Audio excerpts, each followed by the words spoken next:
Selamat datang di program pembelajaran Prodi Keperawatan Kampus Pangandaran Universitas Padjadjaran. Saya, Restuning Widiasi, dosen Fakultas Keperawatan Universitas Padjadjaran.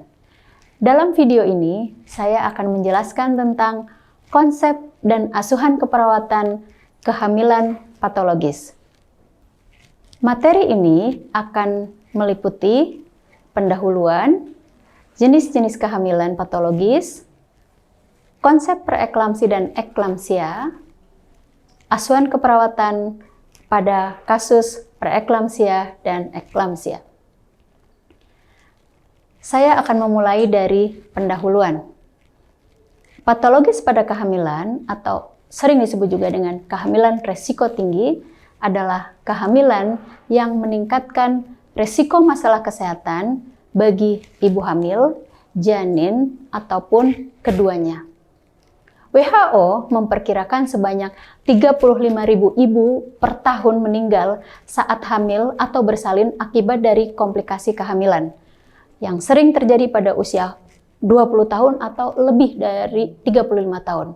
Prevalensi kehamilan patologis sekitar 1,8% sampai dengan 18% atau 7 kali lipat lebih besar di negara berkembang dibandingkan negara maju. Menurut Kemenkes, insiden kehamilan patologis di Indonesia adalah sekitar 128.273 ibu hamil per tahun atau sekitar 5,3% kehamilan. Selanjutnya, saya akan menjelaskan tentang jenis-jenis kehamilan patologis. Jenis-jenis kehamilan patologis atau risiko tinggi antara lain hamil dengan ketuban pecah dini, di mana selaput ketubannya pecah sebelum waktunya. Perdarahan selama kehamilan atau keluarnya darah dari jalan lahir saat hamil. Kehamilan ektopik yang merupakan kehamilan di luar uterus.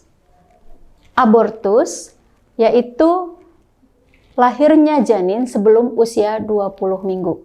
Komplikasi lain adalah komplikasi plasenta yang terdiri atas plasenta previa adalah letak dari plasenta yang berada di jalan lahir dan abrusio plasenta atau plasenta terlepas dari dinding uterus sebelum waktunya. Kelainan selanjutnya adalah preeklamsia dan eklamsia atau tekanan darah tinggi yang disebabkan oleh kehamilan. Selanjutnya akan dijelaskan lebih detail tentang konsep dan asuhan keperawatan preeklamsia dan eklamsia. Preeklamsia adalah terjadinya hipertensi saat hamil disertai dengan proteinuria dan umumnya terjadi pada usia kehamilan lebih dari 20 minggu atau segera setelah persalinan. Eklamsia yaitu tekanan darah tinggi pada ibu hamil sama dengan preeklamsia, tapi ini disertai dengan kejang dan koma. Adapun gejala dari preeklamsia dan eklamsia diantaranya pada preeklamsia ringan, gejala yang muncul adalah tekanan darah lebih dari 140 sampai 90 mm/Hg, pertambahan berat badan sekitar 1,5 kg per bulan pada trimester 2, penambahan berat badan lebih dari 0,5 kg per minggu pada trimester 3 dan disertai dengan proteinuria plus 1. Kemudian pada preeklamsia berat, gejala yang mungkin muncul diantaranya ialah tekanan darah sistolik lebih dari 110 mg/Hg dan proteinuria lebih dari 5 gram per 24 jam atau positif 2. Terjadi oliguri kurang dari 400 mili per 24 jam dan ibu akan mengalami nyeri kepala hebat dan tidak berkurang saat diberikan analgesik biasa. Pada mata terdapat spasme arterioral, edema, ablosio retina, hiperrefleksia, dan terjadi nyeri epigastrik dan pada kardiovaskuler terdapat tanda-tanda DIC dan sindrom HELLP. Gejala eklamsia yang mungkin muncul adanya gejala PEB dan terjadinya kejang. Dapat disertai koma yang terjadi setelah kejang dan berlangsung beberapa jam. Selanjutnya adalah faktor-faktor resiko terjadinya preeklamsia dan eklamsia. Yang pertama, adanya riwayat preeklamsia pada kehamilan sebelumnya. Kemudian adanya hipertensi kronis. Resiko selanjutnya adalah kehamilan pertama atau usia ibu saat hamil lebih dari 40 tahun, obesitas, kehamilan ganda, dan jarak kehamilan yang lebih dari 10 tahun. Atau ibu memiliki penyakit DM tipe 2, penyakit ginjal, kehamilan dengan inseminasi buatan. Kemudian kita akan masuk ke asuhan keperawatan. Asuhan keperawatan ini akan meliputi pengkajian, diagnosa keperawatan, intervensi, dan evaluasi. Yang pertama, kita melakukan pengkajian. Pengkajian yang dilakukan adalah pengkajian terhadap riwayat pasien dari usia, paritas, dan tanggal rawat inap, riwayat medis dan obstetrik, riwayat keluarga, kemudian kaji adanya faktor risiko seperti kehamilan pertama, kehamilan ganda, usia ibu yang beresiko, kegemukan, dan apakah pasien memiliki penyakit ginjal, DM, penyakit kolagen, atau hipertensi. Dan juga dikaji juga riwayat preeklamsi pribadi dan keluarga sebelumnya. Kaji juga hubungan sosial pasien dan status pernikahan, keyakinan budaya, konsumsi narkoba, merokok, dan alkohol, pengkajian aktivitas pasien seperti aktivitas olahraga, dan kita juga mengkaji asupan nutrisi. Selanjutnya, lakukan pula pemeriksaan fisik, diantaranya tekanan darah, timbang berat badan, cek adanya udim, refleks, status ginjal, status pernafasan, adanya tanda-tanda preeklamsi berat, status janin, perfusi uteroplasental, dan hasil laboratorium juga kita cek. Setelah melakukan pengkajian, kemudian kita akan mengangkat masalah keperawatan. Diagnosa keperawatan yang mungkin muncul dengan kondisi ibu dengan preeklamsia dan eklamsia adalah perubahan perfusi jaringan, resiko penurunan curah jantung, resiko cedera ibu, resiko cedera janin, ansietas, dan kelebihan volume cairan. Kita akan melanjutkan dengan intervensi keperawatan.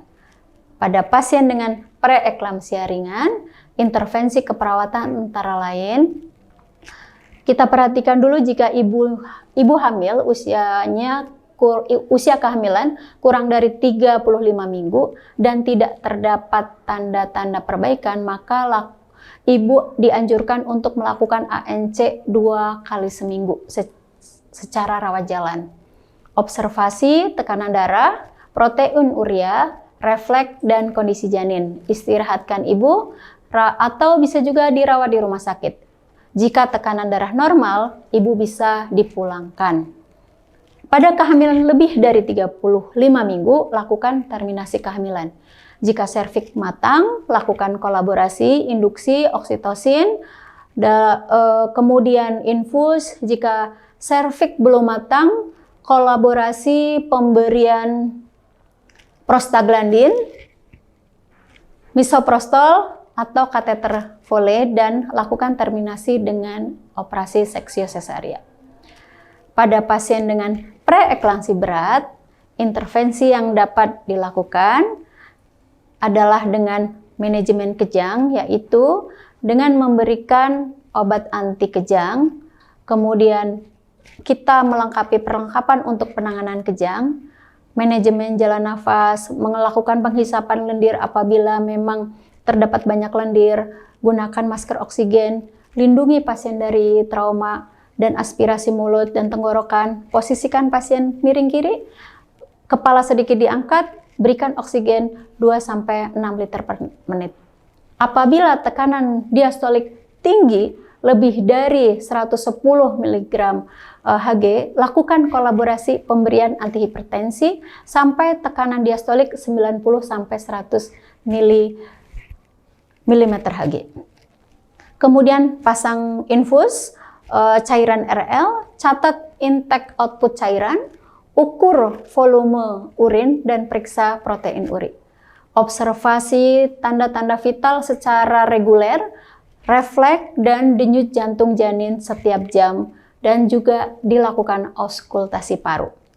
Jika ada udim, hentikan pemberian cairan dan berikan diuretik. Kolaborasi juga untuk terapi antihipertensi. Demikian asuhan keperawatan pada kasus preeklamsi dan eklamsia. Demikian perkuliahan tentang penjelasan patologis pada kehamilan. Sampai bertemu lagi di program pembelajaran Prodi Keperawatan Kampus Pangandaran Universitas Padjadjaran dengan pembahasan materi yang lainnya. Terima kasih.